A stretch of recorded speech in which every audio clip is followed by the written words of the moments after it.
Kamu kerja dari pagi sampai malam, lembur, kurangi waktu istirahat, kurangi waktu sama keluarga, tapi tetap saja uangmu nggak pernah cukup. Harga beras naik, BBM naik, listrik naik, tapi gaji diam di tempat. Dan tiap akhir bulan, kamu cuma bisa buka dompet, lihat sisa uang yang tinggal serpihan, sambil berpikir pelan. Sebenarnya salahku di mana ya? Saya tahu rasanya. Hidup di tengah tekanan ekonomi yang seolah nggak ada ujungnya. Setiap hari kita dihantui tagihan, cicilan rumah yang nggak kunjung lunas, biaya sekolah anak yang makin mahal, dan harga kebutuhan pokok yang terus merangkak tanpa ampun. Kita nggak boros, tapi tetap aja rasanya uang seperti pasir. Digenggam erat pun, tetap hilang di sela-sela jari. Yang lebih menyesakkan, kadang kita merasa sudah melakukan semua hal benar. Kerja keras, hemat, dan berdoa. Tapi anehnya, hidup tetap terasa di tempat. Sementara di media sosial, kita lihat orang lain seolah melesat jauh, punya bisnis, bisa nabung, bisa jalan-jalan, sementara kita masih sibuk menambal kekurangan. Tapi mungkin masalahnya bukan di luar sana. Mungkin masalahnya ada di dalam diri kita sendiri. Ada kebiasaan-kebiasaan kecil yang selama ini kita anggap wajar, padahal diam-diam jadi penghalang terbesar untuk tumbuh.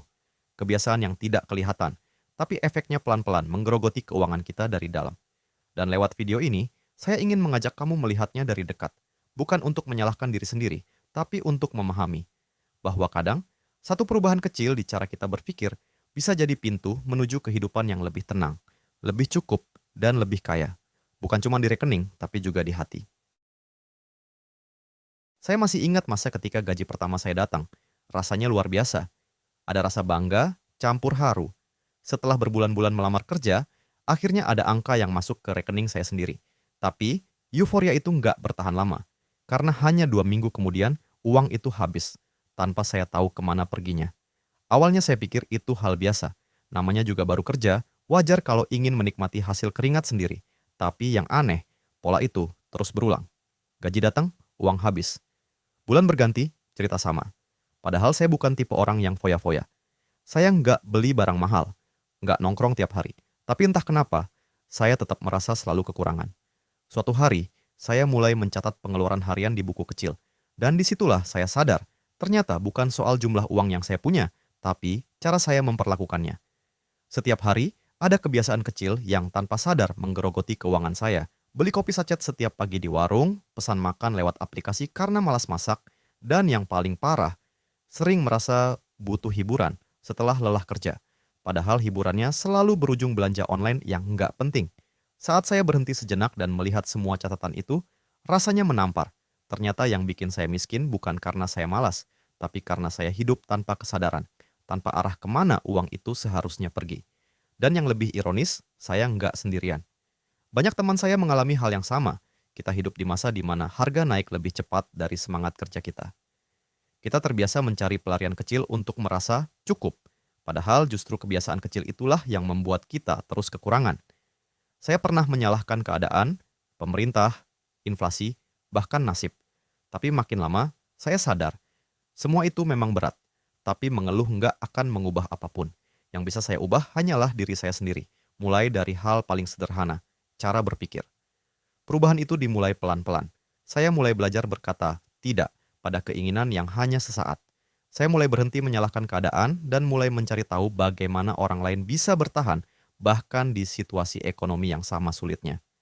Saya belajar bahwa kaya bukan cuma soal punya uang banyak, tapi soal bisa mengelola sedikit dengan bijak. Dan sejak saat itu, saya mulai sadar, kita semua sebenarnya punya peluang yang sama untuk keluar dari lingkaran ini. Asal berani melihat ke dalam diri sendiri, jujur pada kebiasaan yang merugikan, dan mulai mengubahnya sedikit demi sedikit. Karena ternyata, kekayaan itu bukan sesuatu yang datang dari luar, tapi tumbuh dari kesadaran yang kita bangun setiap hari. Setelah melalui banyak kesalahan dan refleksi, saya mulai sadar bahwa hidup berkecukupan bukan soal seberapa keras kita bekerja, tapi seberapa sadar kita dalam mengelola hasil kerja itu. Dan dari semua kebiasaan yang pernah saya lakukan, serta yang sering saya lihat di sekitar, setidaknya ada 5 kebiasaan utama yang diam-diam membuat banyak orang sulit kaya, meski sudah bekerja mati-matian. Kebiasaan pertama, hidup tanpa arah keuangan. Banyak dari kita bekerja hanya untuk bertahan, bukan untuk tumbuh. Gaji datang, lalu pergi, begitu saja tanpa rencana. Kita nggak tahu berapa yang harus disimpan, berapa yang boleh dipakai, dan berapa yang seharusnya diinvestasikan. Akibatnya, setiap bulan terasa seperti berputar di tempat. Padahal, sekecil apapun penghasilan kita, ketika punya arah, uang itu bisa tumbuh. Tapi tanpa arah, uang sebesar apapun akan hilang tanpa jejak. Kebiasaan kedua, membenarkan pengeluaran kecil. Ah, cuman Rp10.000 buat kopi.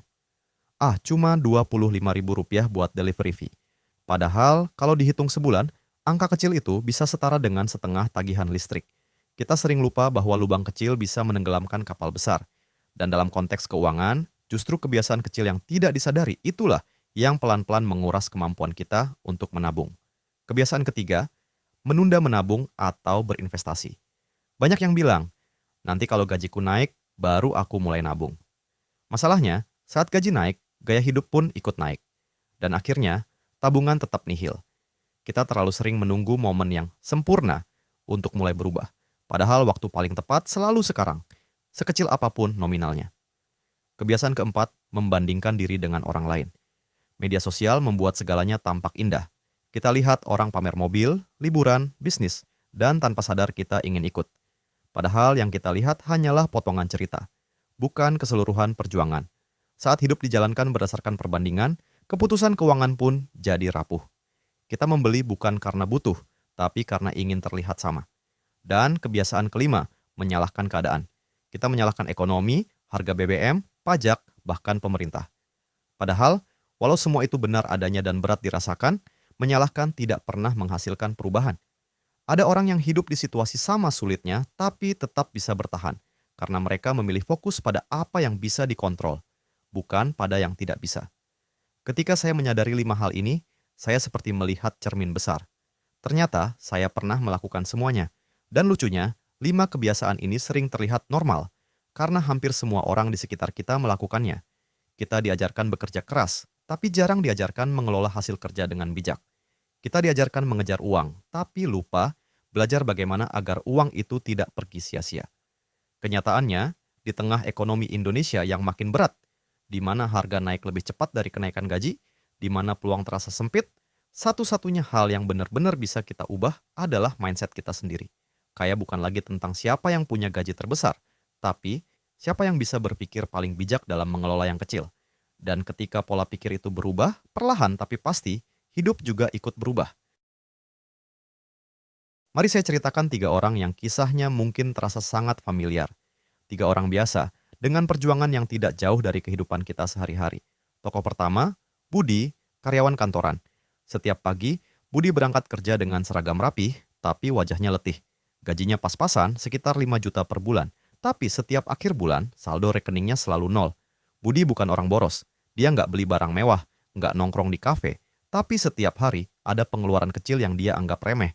Kopi sachet, parkir, jajan kecil di pinggir jalan, dan pesanan online yang sekali-sekali, tapi hampir setiap minggu ada saja.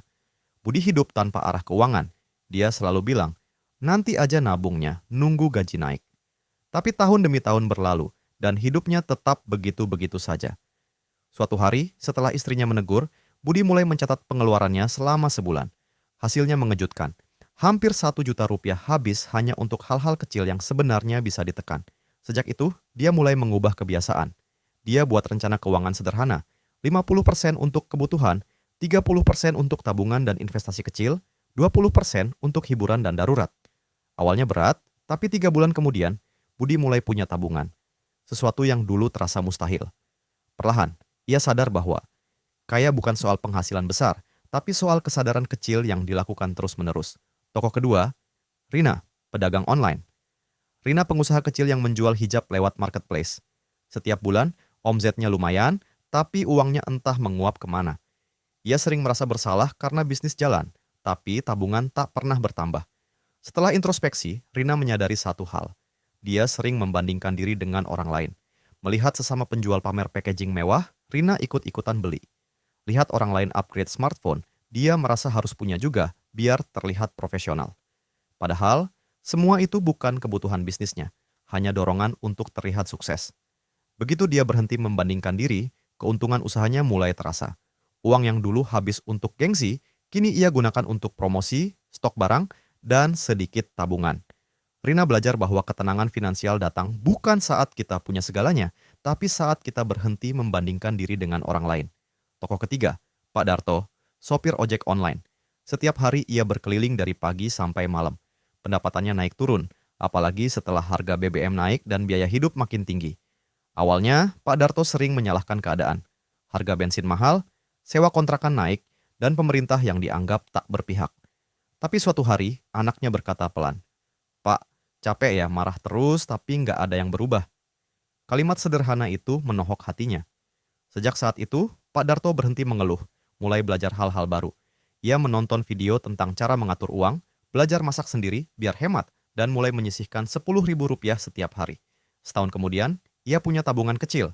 Bukan angka besar, tapi cukup untuk membuatnya tidur lebih tenang.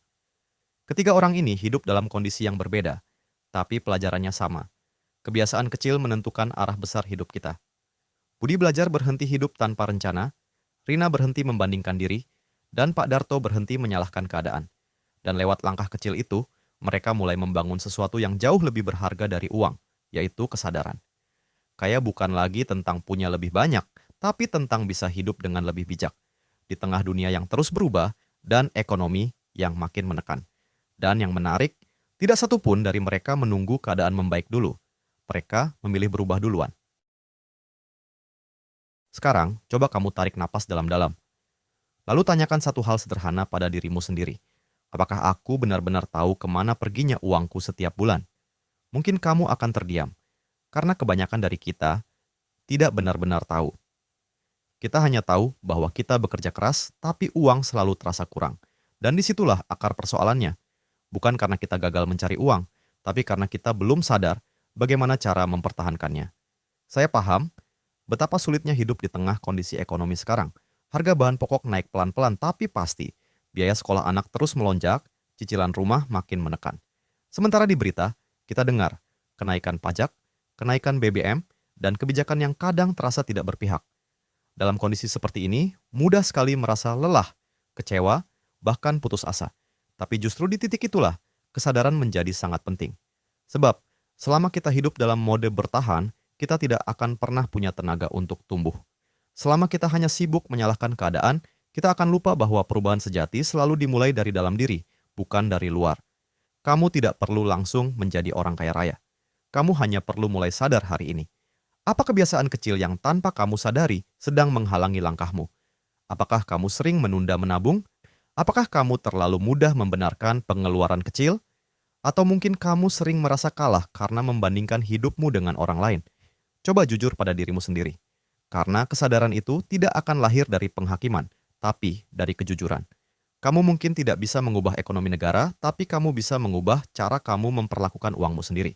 Kamu mungkin tidak bisa menurunkan harga beras, tapi kamu bisa belajar mengelola uang dengan lebih tenang dan terarah.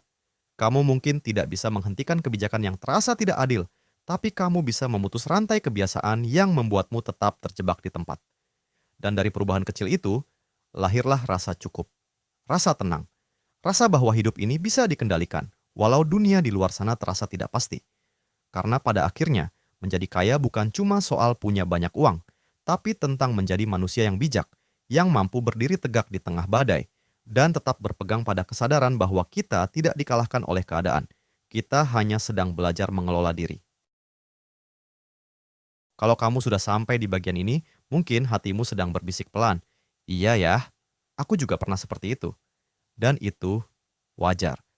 Kita semua pernah berada di titik yang sama. Lelah, bingung, merasa sudah berjuang, tapi belum juga melihat hasilnya. Tapi ingat, tidak ada perubahan besar yang terjadi dalam semalam. Kekayaan sejati tumbuh dari kebiasaan kecil yang dilakukan terus-menerus dengan kesabaran dan kesadaran. Mulailah hari ini, sekecil apapun langkahmu. Tulislah pengeluaranmu. Batasi hal-hal kecil yang sebenarnya tak perlu. Belajar bilang tidak pada keinginan yang cuman muncul karena iri. Dan yang paling penting, berhentilah menyalahkan keadaan. Karena saat kamu berhenti melihat keluar, kamu akan mulai menemukan kekuatan di dalam. Kita semua tahu hidup di Indonesia hari ini tidak mudah. Harga naik, tekanan ekonomi semakin besar, dan kadang kita merasa sendirian menanggung semuanya. Tapi justru di tengah kesulitan itulah, karakter dan ketenanganmu sedang ditempa. Kaya bukan sekadar tentang uang, tapi tentang keteguhan hati untuk tetap berjuang tanpa kehilangan arah, dan tetap bersyukur tanpa kehilangan semangat. Saya ingin kamu tahu satu hal, perubahan itu mungkin, ketenangan itu bisa dicapai, dan semua itu dimulai dari kesadaran sederhana bahwa hidupmu sepenuhnya ada di tanganmu. Kalau kamu merasa video ini membuka sedikit ruang refleksi dalam pikiranmu, jangan lupa bantu saya sebarkan ke lebih banyak orang. Klik like, bagikan video ini ke teman atau keluarga yang sedang berjuang, dan tuliskan di kolom komentar. Kebiasaan mana yang paling ingin aku ubah hari ini? Saya akan baca setiap komentar dengan tulus karena saya tahu kita semua sedang belajar untuk menjadi versi diri yang lebih bijak, lebih tenang, lebih kuat, dan pada akhirnya lebih kaya. Bukan hanya di rekening, tapi juga di hati.